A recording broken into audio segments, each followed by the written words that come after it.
Lalu dikatakan, saudaraku, penginjil-penginjil contohnya ya Bapak Ibu Widodo, Kak Vicky lah. Kalau dia maju, saudaraku, yang dia tahu semua orang mesti bertobat, ya, dan semua orang mesti menerima kuasa Tuhan. Karena itu karunia penginjil, ya, dan semua orang mesti berapi-api, menyala-nyala untuk memberitakan Injil. Kalau gembala, saudaraku, ada 100 jiwa di sini, semua sudah sungguh-sungguh, tinggal satu yang nggak sungguh-sungguh, dia akan cari terus yang satu itu, ya, untuk supaya dia kembali kepada domba, kawanan domba. Tapi kalau misalnya dia sebagai nabi, dia nggak gitu peduli kali. Dia cuma bilang, itu yang satu itu yang bandel itu, biarin dia, nanti dia mengotorin yang lain, ya. Tapi kalau gembala sini, saya percaya gembala saudara mempunyai hati demikian. Tetap mencari saudara sampai saudara bisa digembalakan dengan baik. Ya, guru-guru, nah misalnya kalau guru-guru itu dia menerangkan dari kita nggak tahu menjadi tahu, dari bodoh menjadi pintar. Makanya saudara ikuti training, ya, supaya saudara tahu semua jalan Tuhan. Bertambah hari bertambah mengenal jalan Tuhan. Haleluya. Demikianlah saudaraku di dalam sidang Tuhan, ya, ada guru, ada diberikan Tuhan untuk apa? Untuk ayat 12 memperlengkapi kita untuk melakukan pelayanan. Saya ulangi lagi, semua kita ini ada pelayanan. Kalau saudara nggak tahu, tanya Bapak Gembala sidang saudara. Saya ini rasanya kok harus melayani, ya, berilah saya pengertian atau tugas di mana saya melayani. Kalau saudara tahu, misalnya saudara merasa saudara itu adalah seorang yang bisa memimpin KKS, beritahu sama Bapak, saya udah siap Pak untuk melayani dalam kelompok sel. Tolong Pak, saya supaya bisa menjalankan karunia saya, panggilan saya. Haleluya. Jadi tidak ada yang lumpuh. Haleluya. Semua, dan untuk itu harus dilengkapi, harus diajari, harus diberikan saudaraku, bahkan impartasi, ya, supaya bisa melakukan pekerjaan. Itu sebabnya saudara setia di sini, saudara terus di sini mau dimuridkan, dan saudara mau bersatu dan mau patuh, mau percaya kepada Tuhan Yesus dan kepada gembala saudara, maka saudara akan melihat saudara maju terus dalam panggilan saudara. Haleluya. Ayat 13, kita baca, sampai kita semua telah mencapai kesatuan iman, pengetahuan yang benar tentang anak Allah, kedewasaan penuh, tingkat pertumbuhan sesuai dengan kepenuhan Kristus, sehingga kita bukan lagi anak-anak yang diombang-ambingkan oleh rupa-rupa pengajaran, oleh permainan palsu manusia, dalam kelicikan mereka yang menyesatkan. Saudaraku, yang paling mudah disesatkan atau ditipu adalah orang yang masih anak-anak. Coba saudara lihat anak-anak di TV, banyak dikatakan ada ya predator, ya. Mengapa anak-anak itu mau ditipu? Karena diiming-iming, iming-iming uang, iming-iming bonbon, apa namanya, permen, ya, bonbon itu Medan, ya.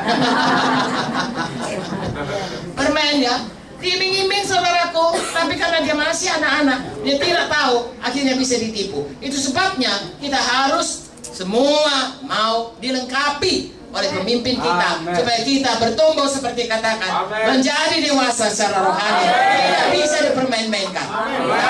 Jangan sesat. Apa saja yang mengaku Kristen, tapi sebenarnya menarik kita keluar daripada kebenaran. Kita sudah tahu karena kita sudah dilengkapi, sudah diajari, sudah dijadikan dewasa oleh pemimpin. Haleluya. Relakan diri saudara untuk diajari, untuk dididik, untuk diperlengkapi, untuk diajari melayani. Setialah selalu, haleluya, sungguh-sungguh hati. Saya suka ayat firman Tuhan berkata 2 Tawari 16 ayat 9a, Tuhan matanya mencari di seluruh bumi ini orang yang bersungguh-sungguh hati terhadap Dia, untuk mencurahkan kuasanya kepada orang itu. Kiranya itu ada pada kita semua. Amin, saudaraku.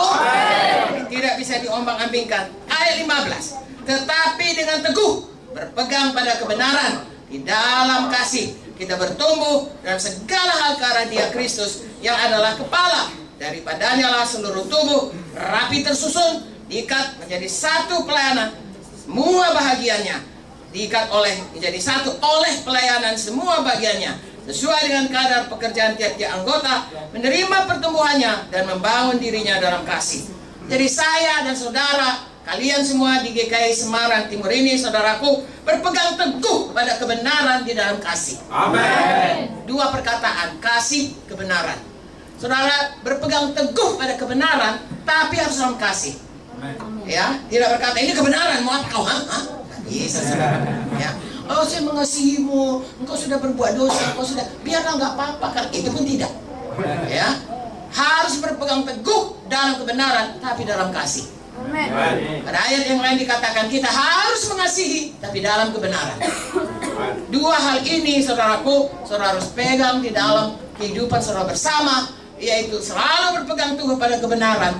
Tidak mau menyimpang. Siapakah kebenaran? Tuhan Yesus. Apakah kebenaran? Firman Tuhan. Amin. Ikut itu saudaraku, tapi lakukan itu dalam kasih. Kasih itu panjang sabar, kasih itu murah hati. Dilakukan itu semua sehingga sidang ini tetap menjadi satu dan bertumbuh bersama-sama. Ikat bersama oleh pelayanannya masing-masing. Saudara terus bertumbuh, makin hari makin dewasa, makin sempurna, dan hidup saudara makin hari makin memancarkan kemuliaan Tuhan. Tuhan akan bersuka cita, dan saudara setiap perkara kecil Tuhan akan berikan perkara besar. Dari satu gereja punya cabang yang lain. Sampai saudara menerangi seluruh Jawa Tengah, bahkan sampai ke ujung bumi. Haleluya. Jadi sebagai satu kesatuan, saya dan saudara harus selalu menjaganya. Apapun yang jadi, saudara berkata, saya dipanggil untuk satu kesatuan dalam sidang di Semarang Timur ini. Saya tidak mau merusak persatuan. Saya lah yang dipanggil Tuhan untuk menjaga persatuan itu. Saudara kalau sudah kira-kira tahu di mana missnya, saudara baca kembali ini dan saudara ikut, maka Tuhan akan menolong kita semuanya. Sehingga sidang saudara, sidang Tuhan di Semarang Timur ini bertambah hari, bertambah bersatu, bertambah kuat, bertambah dewasa, bertambah berganda-ganda. Haleluya.